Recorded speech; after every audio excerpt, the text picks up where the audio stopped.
Minħabba aġir deskritt bħala irresponsabbli u dilettantesk, restorant magħruf fil-Mosta qed jgħid li minn frar sal-lum telef bejn 3,000 u 5,000 euro kull ġimgħa u biex ma tkeċċix l-impjegati tagħha minħabba l-aġir tal-Kunsill Lokali u tal-entitajiet governattivi, is-sit kellha toħroġ flus minn ġewwa għal pagi tagħhom. Dan kollu ntqal fi protesti li tressaqit li ta' filgħodu fil-primawla tal-Qorti Ċivili mill-kumpanija Benny's Catering Limited li tmexxi r-restorant ta' Marija. Protesti li nfetaħ kontra l-Kunsill Laburista tal-Mosta, Infrastructure Malta, Transport Malta, il-kumpanija Carmel Vella Limited u l-MTA.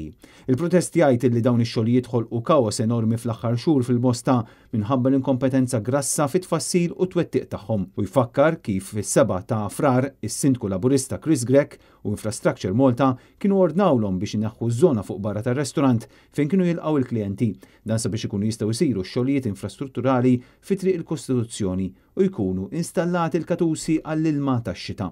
Sit il-Post qalet illi talbet kemm il-darba lis-Sindku tal-Kunsill Lokali tal-Mosta sabiex tal-anqas tkun taf sa meta se jkun lest ix-xogħol quddiem ir-restorant, iżda għadu ħadd ma qalilha xejn.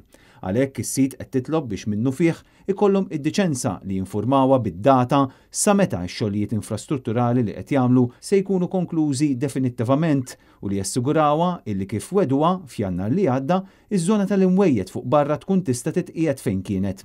Fin-nuqqas ta' dan se jkollhom iħallsuhom għad-danni. Il-protest ġie ffirmat mill-avukati Jason Azzoppardi u Chris Bużjetta.